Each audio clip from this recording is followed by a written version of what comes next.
Hello everyone, I have another video for you today. I have 2 more Reddit stories. This first story is a long one. I hope you enjoy. Here is the title of the first story. Roommate said do whatever, so I turned the living room into a ball pit. I never imagined that a simple offhand remark from my roommate could change the course of my otherwise mundane life. The day started like any other, with gray clouds hanging low over the city and the dull hum of our apartment building setting the tone for another routine day. I had just returned from a particularly draining shift at work, where the stress of endless deadlines and back-to-back meetings left me yearning for a moment of reprieve. All I wanted was a quiet evening in our cramped living space, a place that had long ceased to spark any excitement or creativity. As I stepped into the living room, I found my roommate lounging on the faded couch, scrolling through his phone. He glanced up with a mischievous glint in his eye and casually said, "Do whatever?" In that moment, those 3 simple words unleashed a torrent of rebellious ideas.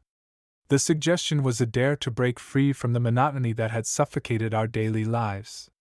It was as if a switch had been flipped in my mind, and before I could fully process what was happening, I had conceived the wild notion of transforming our drab living room into a full-blown ball pit.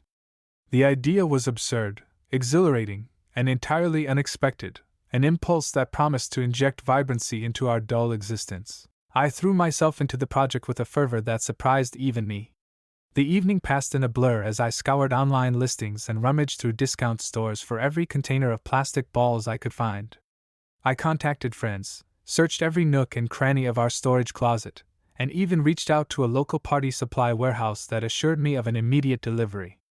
With every new acquisition, the vision of a colorful, chaotic living room grew clearer. It became more than just a spontaneous act of rebellion. It evolved into a declaration that life was too short to be lived in quiet desperation. The next morning, I awoke with an electric sense of anticipation pulsing through my veins. Determined to make the most of this newfound burst of creativity, I dedicated hours to preparing our living room for its transformation. I rearranged the outdated furniture, cleared off every surface, and meticulously mapped out a design that would maximize the ball pit's impact.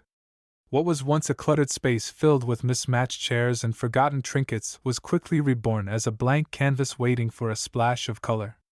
I began pouring container after container of plastic balls onto the floor, watching in awe as they cascaded like a waterfall of vibrant energy.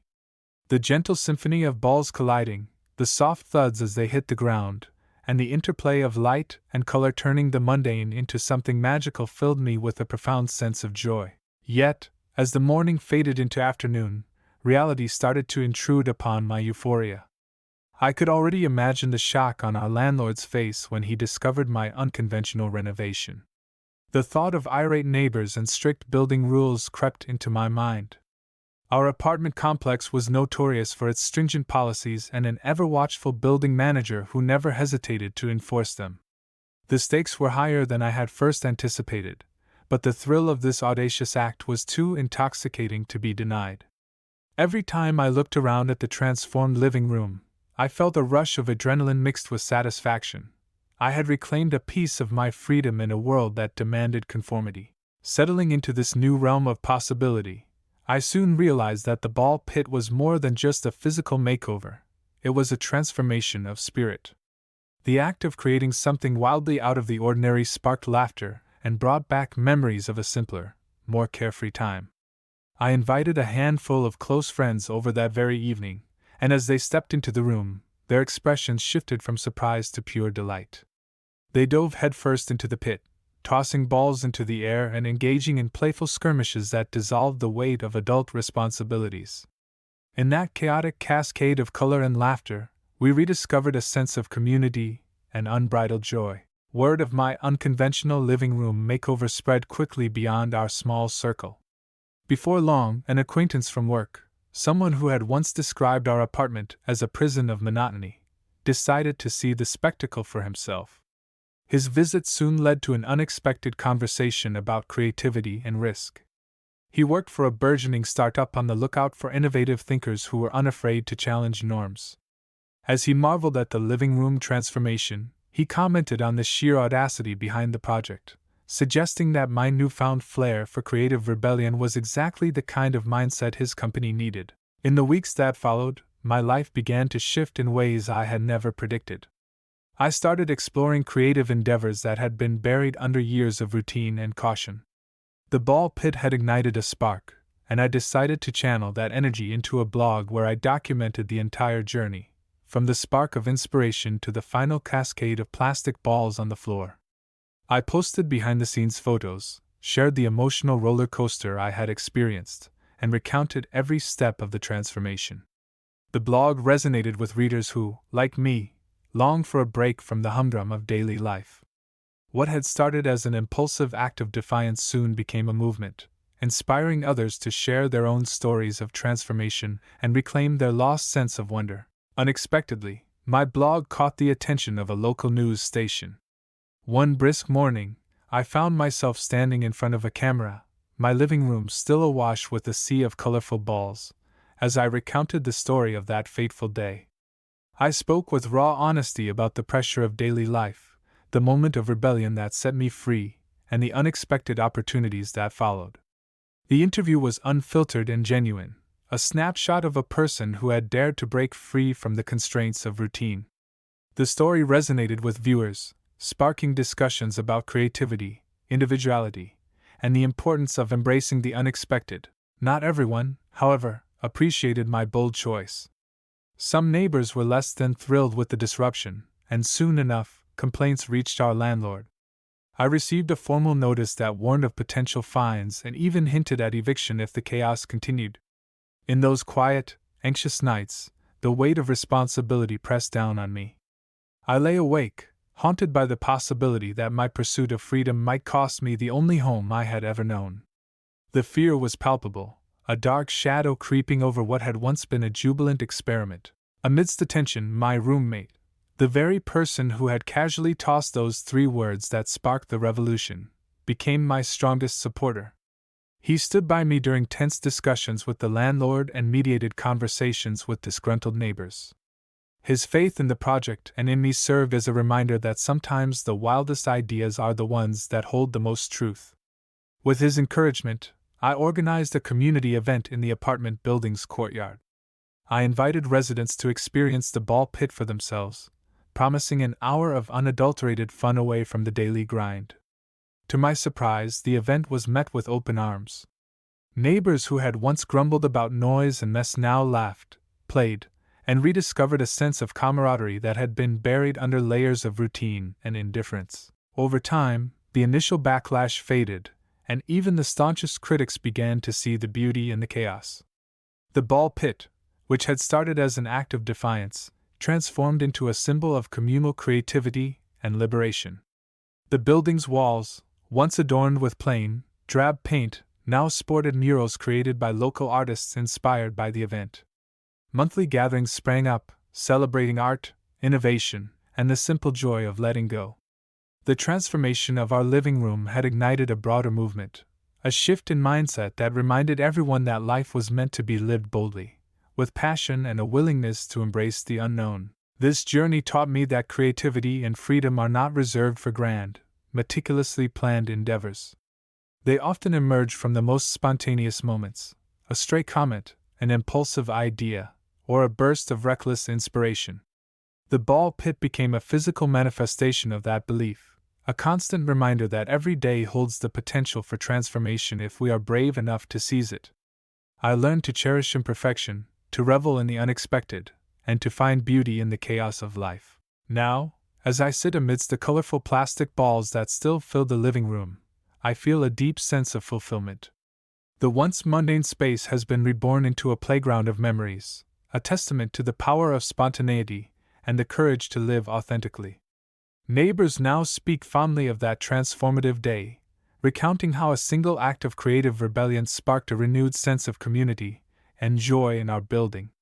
The ball pit stands as a legacy of that bold choice, a reminder that sometimes, breaking the rules leads to the most extraordinary chapters of our lives. In the quiet moments of reflection, I understand that the journey was about so much more than just a room filled with plastic balls. It was about reclaiming the part of ourselves that yearns for adventure, for moments of unbridled happiness, and for the courage to defy a world that often values conformity over creativity.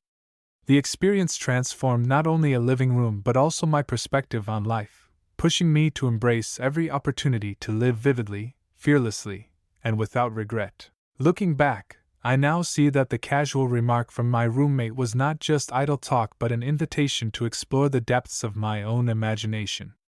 It was a call to break free from the constraints of routine and to challenge the notion that our spaces must remain dull and uninspired.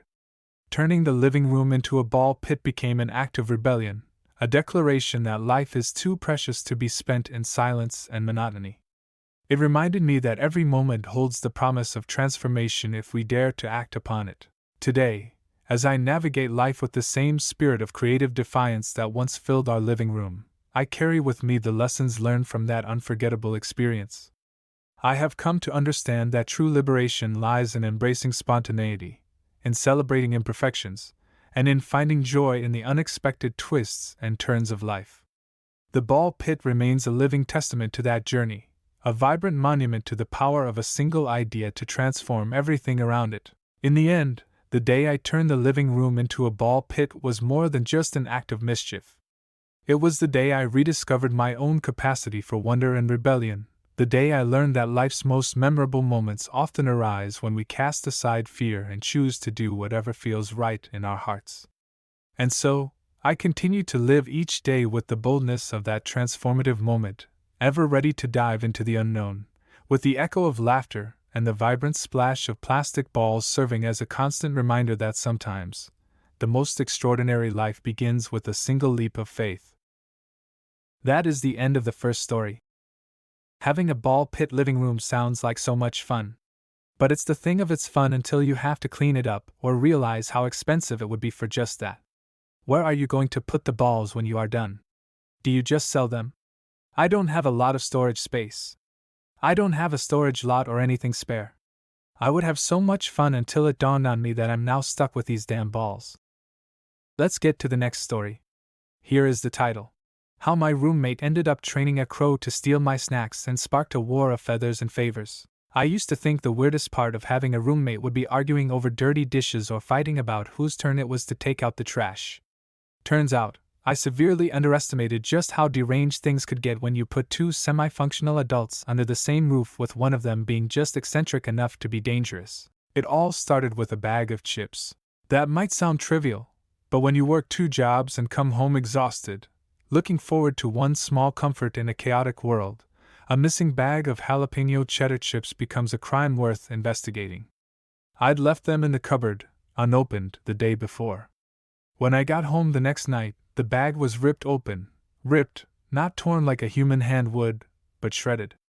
Like claws had been involved. I thought it was just a weird fluke. Maybe I ripped it by accident earlier and didn't notice. Maybe it fell and burst. Maybe I was just so tired my brain was inventing problems. Then it happened again. This time with my peanut butter granola bars. I opened the box to find wrappers everywhere. Tiny holes poked into the packaging, the bars pecked at like some ravenous goblin had thrown a party in my cabinet. My first instinct was mice, maybe a raccoon somehow got in.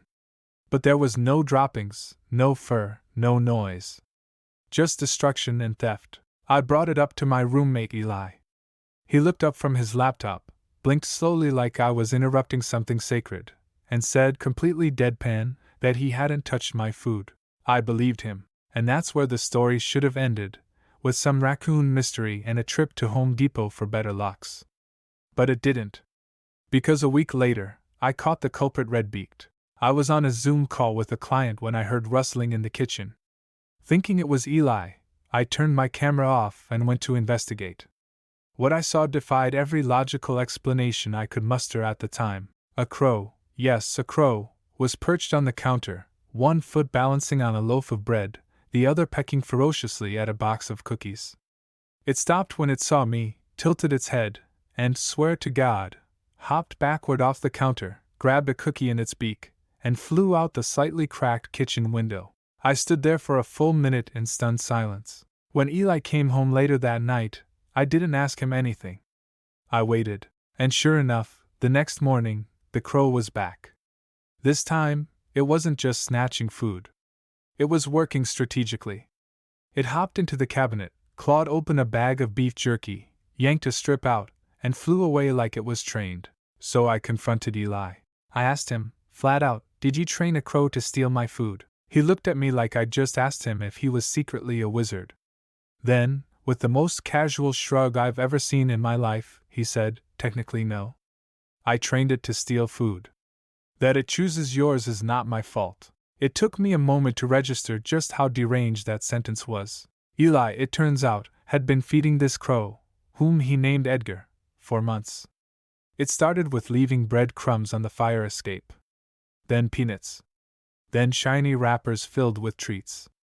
Edgar, brilliant and eerily human in the way all crows are, started bringing back gifts in return: bottle caps, buttons, even a small watch that I think belonged to a neighbor. Eli, thrilled with this bizarre barter system, decided to push it further. He started experimenting with training. Used tiny bells and food incentives to guide Edgar's behavior. When Edgar started retrieving food from neighbors' balconies, Eli joked about unleashing him in grocery stores. It was supposed to be a joke, but then I became the test subject. Apparently, Edgar had associated my snack cupboard with high-reward food. And so, every day like clockwork, the crow would swoop in, snatch whatever he could carry, and fly off to some undisclosed crow lair to enjoy his spoils. I was furious, but also a little impressed. I started locking my snacks in a plastic bin. Edgar figured out how to knock it over. I put them in the fridge. Edgar waited until the door was left ajar, slipped in, and stole a slice of leftover pizza. One time I found him in the living room sitting smugly on the couch, watching TV, with a cracker in his beak like he paid rent. I tried to retaliate. I covered food with pepper. Edgar didn't care. I played loud music when I left, thinking it'd scare him off. Edgar jammed. I even bought a fake owl to put in the kitchen window. Edgar knocked it off the sill and pooped on it. The war escalated. Eli insisted this was a great experiment in animal intelligence. I insisted this was how serial killers got started. The turning point came the day I came home and found Edgar trying to open my Amazon package. The box had a bag of imported candy I had been waiting 2 weeks for. It was wrapped. Still sealed. And yet Edgar was perched on it, tearing into the cardboard like a sugar-craving demon. I snapped. I didn't hurt him, obviously. But I may have yelled loud enough to make the neighbor's baby cry. Edgar flew off in a dramatic flutter of feathers, screeching like I'd insulted his entire lineage. That night, I told Eli that either Edgar stopped stealing my food, or I was moving out. He looked genuinely torn, like I'd asked him to choose between his pet and his roommate. He promised to retrain Edgar. "No more theft," he said. "I'll teach him to do other things. Cool tricks. Non-criminal tricks." I didn't believe him, but the next few days were surprisingly quiet. No missing snacks. No feathers in the sink. No avian intruders, until I got an email from my building's front desk. Someone had reported a bird repeatedly attempting to break into their unit through the mail slot. Another tenant said their Amazon box had been mysteriously ripped open. A third claimed a crow had tried to steal their bag of chips while they were eating it in the courtyard. I knew then. Edgar had expanded his empire. I confronted Eli again. He had the nerve to act proud. Said Edgar was finally showing initiative. That this was a sign he could teach a flock, maybe start a network. That was the last straw. I packed my bags and started looking for a new place. Eli begged me to reconsider, said he'd send Edgar to Crow Boot Camp or some nonsense. I told him that unless he was enrolling Edgar in bird prison, I was gone. I moved out 2 weeks later. But the story doesn't end there, because about a month after I moved into my new place, I was sitting on my balcony, enjoying a rare moment of peace with a bag of chips when I heard the familiar sound of wings flapping. I turned just in time to see a sleek black shape land on the railing. Edgar. He looked at me. I looked at him. I swear, in that moment, we understood each other. He tilted his head, hopped forward, and very slowly, delicately, plucked a single chip from the bag. Then he flew off, leaving behind a shiny keychain, like it was a trade, a peace offering. I've seen him a few more times since then. Sometimes he drops off random trinkets. Sometimes he just perches, watching, like a silent reminder that I'll never be fully safe from bird espionage. And Eli. Last I heard, he was trying to pitch an app for crow-based delivery services. I don't know if he's delusional or a genius, but either way, I want no part of it. All I know is this: if your roommate ever tells you he's been bonding with wildlife, run. Because one day, you might just find yourself outsmarted by a crow with a taste for beef jerky and revenge. That is the end of the story. I will admit, the roommate is a bit of an a-hole for stealing food via crow. However, that is awesome. He trained a crow to secretly take snacks to feed himself, and I assumed he would give some to the crow as a reward for good work. He named the crow Edgar. That is an awesome name for a crow. Personally, I think I would team up with the roommate and the amazing Edgar, but that's just me. I don't think I could get mad at him for doing that. Training a crow is too cool. I hope you enjoyed the stories. There is a link in the description for my Reddit Stories playlist. Go watch them if you like. Have a great day.